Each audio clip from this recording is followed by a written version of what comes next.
Maka jika ada manusia-manusia yang luar biasa di antara kita, itu adalah mereka yang dibentuk oleh Dajjal. Termasuk juga Sai Baba. Beberapa ciri-ciri Dajjal ada pada Sai Baba. Yang pertama Rasulullah SAW menyebutkan, apabila engkau melihat Dajjal, maka engkau akan melihat di kepalanya sesuatu mirip mahkota. Rambutnya itu mahkota Dajjal.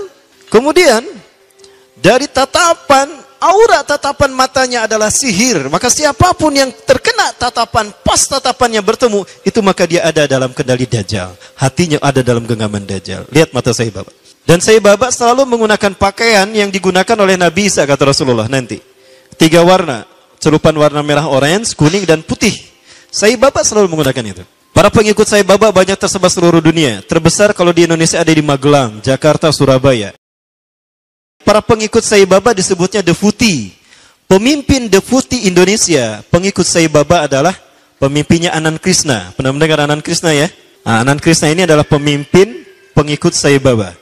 Ada pesawat di Venezuela ketika take off, baru 2000 atau 3000 kakian itu terjadi turbulensi. Pilotnya sudah pasrah saat itu. Kopilotnya keluar dan berkata, siapa di antara kalian yang menjadi pengikut Sai Baba? Ternyata pramugarinya, saya. Cepat berdoa untuk Sai Baba, minta kepadanya agar dia menolong kita.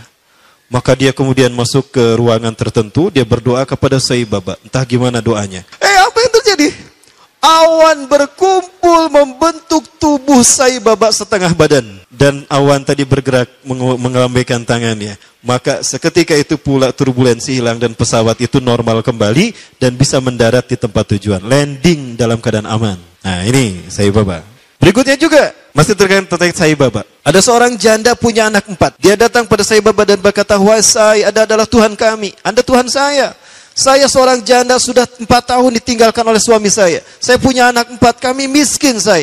Kami ingin merubah hidupnya. Anda adalah maha kaya Tuhan kami. Tolong kami beri karunia. Sai Baba hanya menggerakkan tangannya, maka emas keluar dari tangannya. Diberikan pada wanita janda tadi. Ada seorang syekh dari Arab ingin menghujah Sai Baba. Ingat Rasulullah pernah berkata, ketika kalian melihat Dajjal, lari menjauhinya. Jangan kalian mendatanginya, karena sekuat apapun hujah kalian, jika kalian tidak yakin dengan keimanan kalian, kalian akan menjadi pengikutnya. Akan ada seseorang ketika Dajjal muncul, dia datang menghampiri Dajjal. Ternyata dia menjadi pengikut Dajjal yang setia. Ini terjadi pada Sai Baba. Seorang syekh dari Timur Tengah datang menghampiri Sai Baba. Sai Baba berkata begini, kamu ragu saya Tuhan kamu? Coba apa yang bisa dilakukan Tuhanmu, saya akan melakukannya. Maka apapun yang diminta oleh syekh tadi, Sai Baba melakukannya. Maka apa yang terjadi? Syekh tadi menjadi pengikut Sai Baba yang setia. Suatu saat Sai Baba pernah diundang ke Amerika. Sekelompok petinggi militer angkatan darat Amerika kehilangan sebuah dokumen. Dan yang tahu hanyalah seorang jenderal yang bernama Conner. Jenderal Conner ini sudah meninggal. Maka dipanggillah Sai Baba. Ketika Sai Baba datang ke jasad Jenderal Conner, dia menaburkan tepung vibuti. Nanti saya perlihatkan tepung vibutinya insya Allah. Ya. Menaburkan tepung vibuti yang langsung keluar dari tangannya entah dari mana.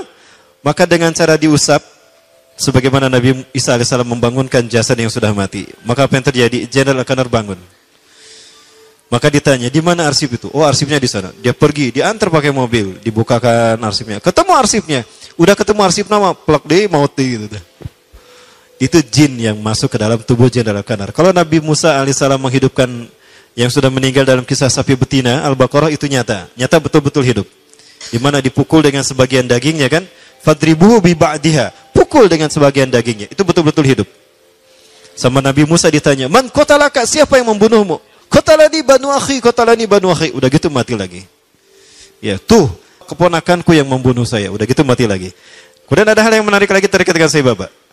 Saya coba perlihatkan tepung vibuti yang dia keluarkan. Yang dengannya dia menyembuhkan orang yang buta.